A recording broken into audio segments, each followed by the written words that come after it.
Hello everyone. Today we are going to perform an experiment, refraction through glass slab, and for that what we require?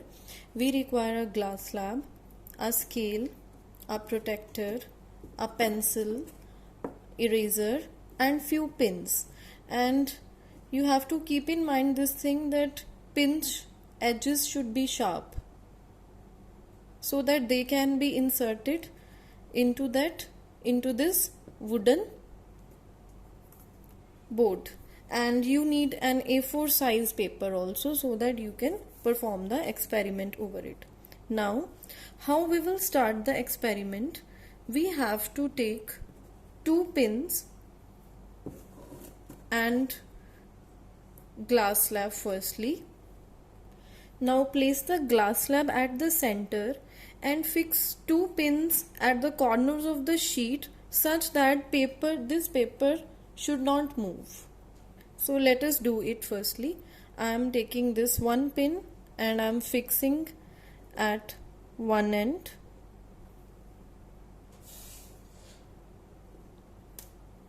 And I have taken other pin, I have fixed it at other end.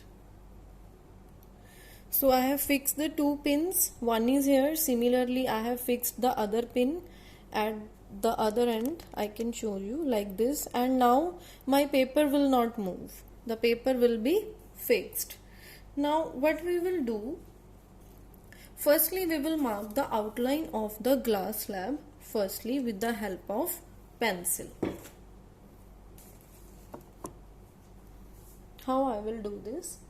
I'll go side by side and mark the boundary of the glass slab.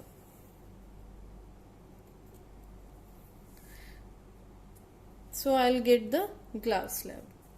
Now I will remove it carefully because this is a fragile material, so keep it safely.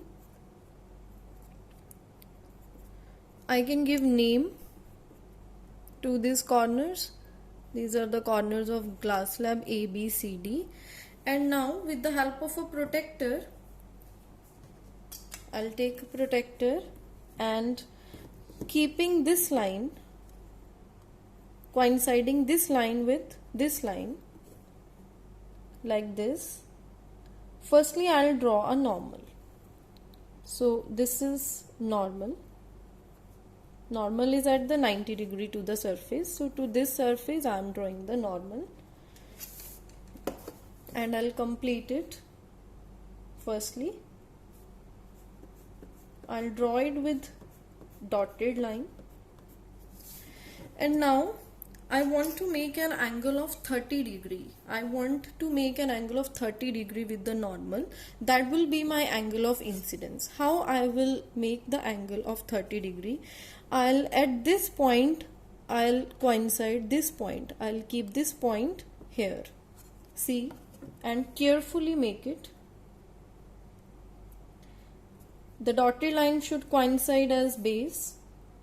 So this is your base now. This is normal. And normal is your base. With this you have angle 0 degree, 10 degree, 20 degree and 30 degree. So I have marked here an angle of 30 degree. Now with the help of scale, I am going to join this. So I have joined these 2 points and I get an angle of 30 degree. Let us recheck it. So yes, I got an angle of 30 degree.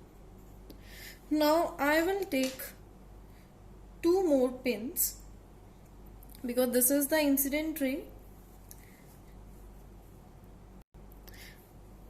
And as incident ray can be extended, so I have extended it also. This is the incident ray which is going like this, so I have extended it like this. Now this is the incident ray. I will take 2 more pins and fix 2 pins here on this incident path. So as you can see, I have fixed here 2 pins like this, And now I'll put back the slab like this. From where I have taken it, I will place it back carefully. And now two pins are already fixed. Now from this side, the opposite side, see this face, on this face I have already drawn the incident ray and I have fixed two pins. And the face opposite to this means from this side I will see these two pins and keeping my one eye closed. Why I am keeping my one eye closed? So that I can focus better. And keeping my one eye closed, and I will observe these two pins from the opposite side and fix two more pins. I'll fix two more pins such that these two and these two, the next one, that will appear in the same straight line. See, like after watching from this side, I have placed now one pin, and similarly I will again watch this side, like all it should look like this, that all these four pins are in the straight line. I will again watch from this side and I'll place another pin. It should be here. So I will fix it now.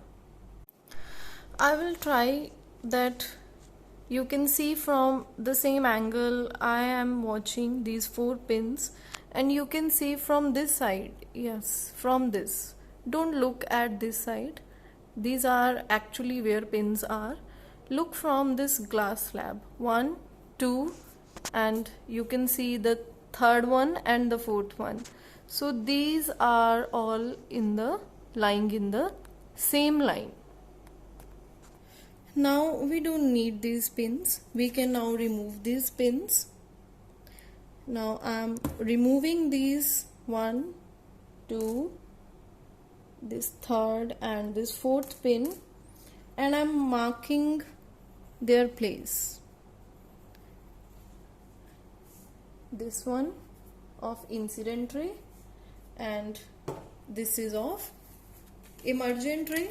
Why it is called emergent ray? Because it is coming out of the glass slab. Now firstly what we will do, we will join these points, these 2 points. Yes, we will join this like this. So we will get a point here. Now at this point we will draw a normal again, keeping this as the base. Yes, so this will be our normal. This is our new normal.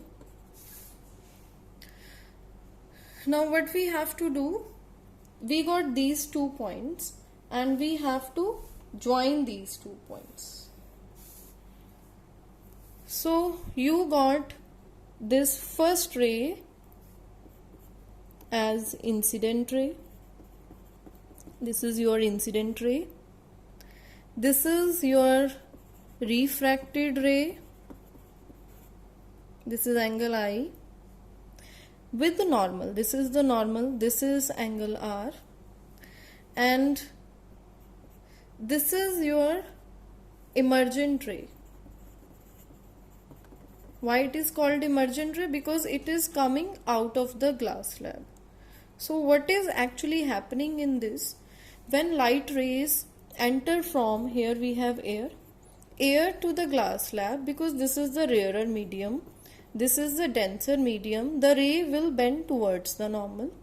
So it is bending towards the normal, and when the light ray goes from denser medium to the rarer medium, like it enters from glass to the air, it will move away from the normal. As you can see, it is making a greater angle and it is moving away from the normal. Now let us check what angle of refraction we have. Obviously it should be less than the angle of incidence. Why? Because the ray is bending towards the normal. Let us find this. So it is near about, it is exactly, you can say it is 20 degree. So this is 20 degree. and your angle of incidence should be equivalent to angle of emergent. Let us check this also. Keeping your protector here, yes, keep it here, your angle is exactly 30 degree. Yes, so angle of incidence is 30 degree, angle of refraction is 20 degree. Why? Because bending is there, and angle of emergence is 30 degree. So this was our experiment of refraction through glass slab.